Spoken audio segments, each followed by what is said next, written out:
Assalamualaikum warahmatullahi wabarakatuh. Bagaimana kabarnya hari ini? Alhamdulillah, luar biasa. Tetap semangat. Allahu Akbar. Perkenalkan, nama saya Iklimah Melia Astuti, NIM 2419080 dari PIAUD B. Ingin mengirimkan tugas ujian akhir semester mata kuliah manajemen PAUD. Yang pertama, manajemen penyelenggaraan PAUD. Yang kedua, manajemen kurikulum PAUD. Dan yang ketiga, pengelolaan manajemen PAUD. Kemudian yang keempat, peserta didik. Yang keenam, penilaian. Yang keenam, tenaga pendidik. Dan yang ketujuh, sarana dan prasarana, desain, keuangan, hubungan masyarakat, dan pengawasan. Yang pertama, saya akan menjelaskan tentang manajemen penyelenggaraan PAUD. Persyaratan umum pendirian PAUD. Pendiri satuan PAUD adalah proses atau cara mendirikan suatu sekolah PAUD sesuai dengan persyaratan yang telah diatur dalam Undang-Undang dan Peraturan Menteri Pendidikan dan Kebudayaan Nomor 184 Tahun 2014, bahwa yang dapat mendirikan lembaga PAUD yaitu pemerintahan, kabupaten, kota, pemerintahan desa, orang-orang perseorangan, kelompok, dan badan hukum. Cara mendaftarkan pada Dinas Pendidikan Kabupaten maupun kota sesuai dengan Undang-Undang tentang Pendirian PAUD dalam pasal 62 ayat 1.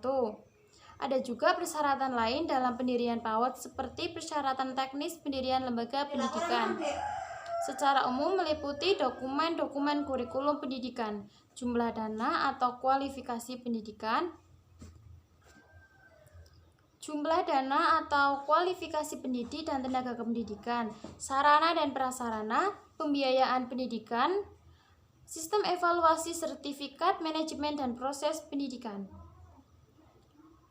Persyaratan umum yang harus dipenuhi untuk mendirikan pendidikan adalah sebagai berikut. Yang pertama ada kurikulum, yang kedua ada peserta didik atau anak didik, yang ketiga ada tenaga kependidikan, yang keempat ada sarana dan prasarana, yang kelima ada pembiayaan pendidikan, yang keenam ada sistem evaluasi. Mekanisme pendirian PAUD. Lembaga PAUD memiliki mekanisme dalam mendirikan sebuah lembaga secara prinsip dan setara dengan kabupaten atau kota.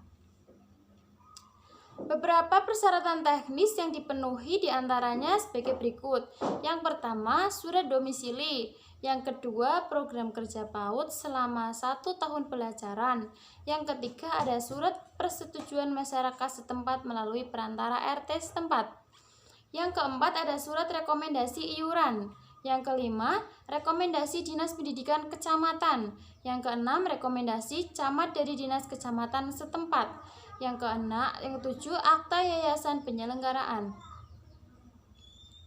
Dalam berkas-berkas di atas harus dilampirkan dalam proposal pendirian PAUD. Kemudian proposal dikirim sesuai dengan tujuan telah tertera, misalnya kepada kepala sekolah atau Dinas Kependidikan Kabupaten setempat.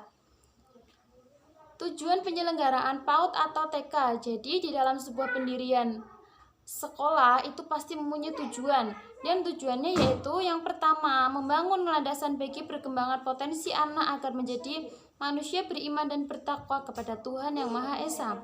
Yang kedua, mengembangkan potensi kecerdasan spiritual, intelektual, dan emosional serta sosial kepada peserta didik pada masa emas dalam lingkungan bermain yang edukatif dan menyenangkan. Yang ketiga, membantu anak mengembangkan berbagai potensi dalam psikis dan fisik yang meliputi nilai-nilai agama, moral, sosial, emosi, dan kemandirian kognitif serta bahasa serta fisik motorik untuk siap memasuki jenjang pendidikan dasar. Struktur kelembagaan PAUD. Yang pertama ada pendidik.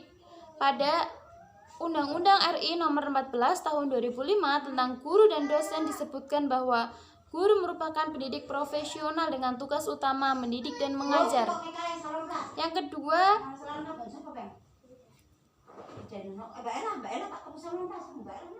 pendidik anak usia dini terdiri atas guru, guru pendamping, dan guru muda dengan kualifikasi dan potensi sebagai berikut.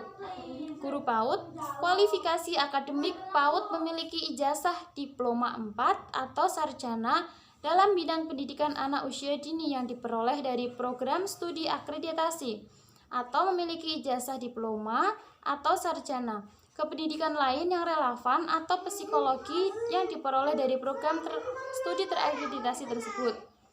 Kemudian guru pendamping, kualifikasi akademik guru pendamping adalah memiliki ijazah dari program studi terakreditasi. Guru pendamping muda, kualifikasi akademik guru pendamping muda yaitu memiliki ijazah sekolah menengah atas atau sederajat. Guru pendamping muda ini bukan hanya untuk membantu guru PAUD, tetapi juga membantu guru mendampingi dan menstimulasi edukatif bagi siswa. Kemudian kurikulum standar PAUD. Penyelenggaraan PAUD sampai saat ini menurut pengamatan langsung belum memiliki standar yang dapat dijadikan acuan minimal baik pelaksanaan PAUD formal maupun informal. Strategi pembelajaran langsung mengatakan bahwa strategi pembelajaran langsung adalah pembelajaran yang secara langsung diarahkan oleh guru melalui tugas-tugas spesifikasi. Strategi pembelajaran tidak langsung adalah kebalikan dari pembelajaran secara langsung. Strategi pembelajaran interaktif.